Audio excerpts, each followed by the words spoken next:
Hello again, YouTube. This is Dan P. back, continuing my series, bringing out my collection by decade. Now I'm getting into the 1990s.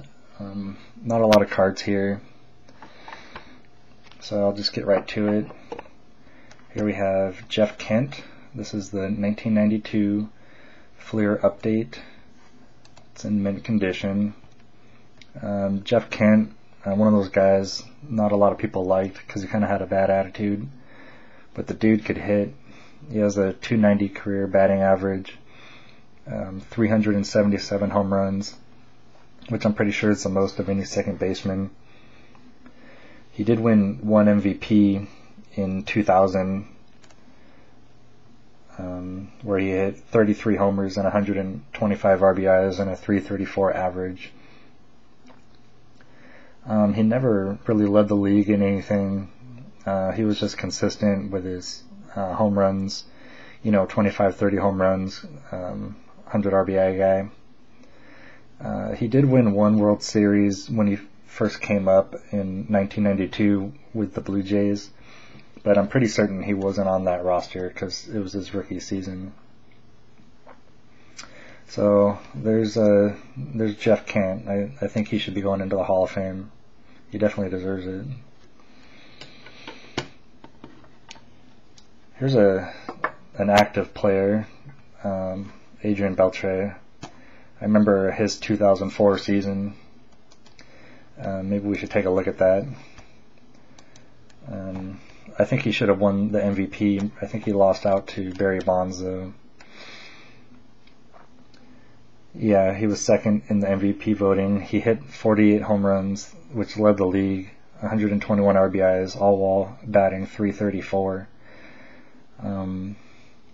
He's 33 years old right now. He's been playing baseball for 15 seasons now.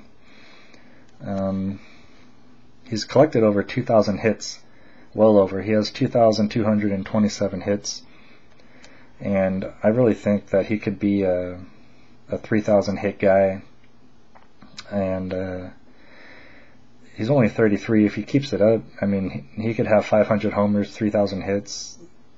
It's going to be close, but even if he doesn't reach that point, I think he's definitely going to be Hall of Fame worthy, and I think his cards are undervalued right now. I don't know why he's flying under the radar. Anyways, Adrian Beltre, this is 97 Bowman's Best, gem mint condition.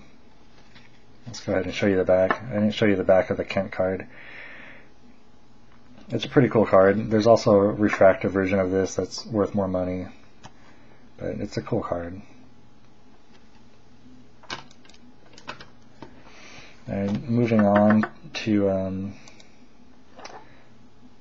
another one from 1992, 92 Bowman Mike Piazza mint condition. Piazza was a slugging catcher. Started off with the Dodgers, of course, and was famously traded in 1997. It was the ownership that traded him, not our GM. We did get Gary Sheffield out of it, who was really good for the Dodgers, but I mean, I think Piazza should have been a Dodger, a career Dodger. It's just the ownership wasn't very good. So looking at his stats, he did win Rookie of the Year in 1993. He was a string of Dodgers to win Rookie of the Year. I think the Dodgers had 4 Rookie of the Year awards in a row. He finished in the top 10. He never won an MVP, but he did finish in the top 10 several times, including back-to-back top 2 finishes in 96 and 97.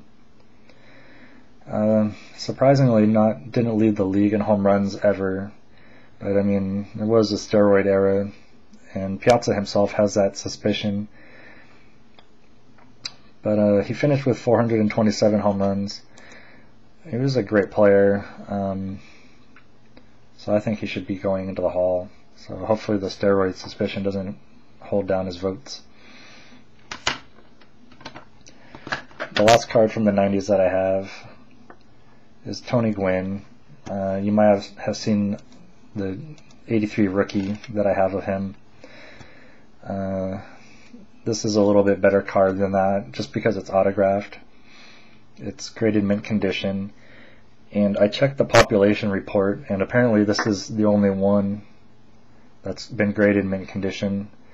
Not to say that there aren't a lot of other great looking cards out there, but I guess people just aren't compelled to send it in for grading.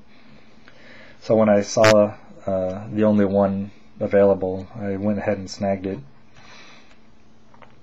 So like I mentioned in my other video, Tony Gwynn, 8 batting titles, several of those consecutive, 3,000 hits, lifelong Padre.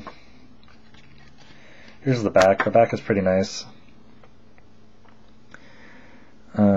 It says, I'll just read the back. It says, only Honus Wagner with 8 and Ty Cobb with 12 have won more batting titles than Tony, who joined Rod Carew, Roger Hornsby, and Stan Musial by winning his 7th in 1996.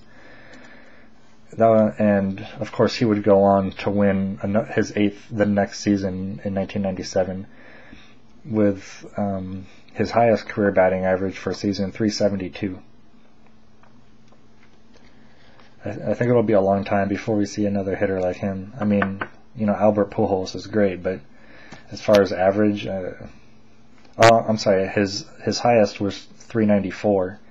So close to 400, that would have been really great. But 394, I mean, I don't know.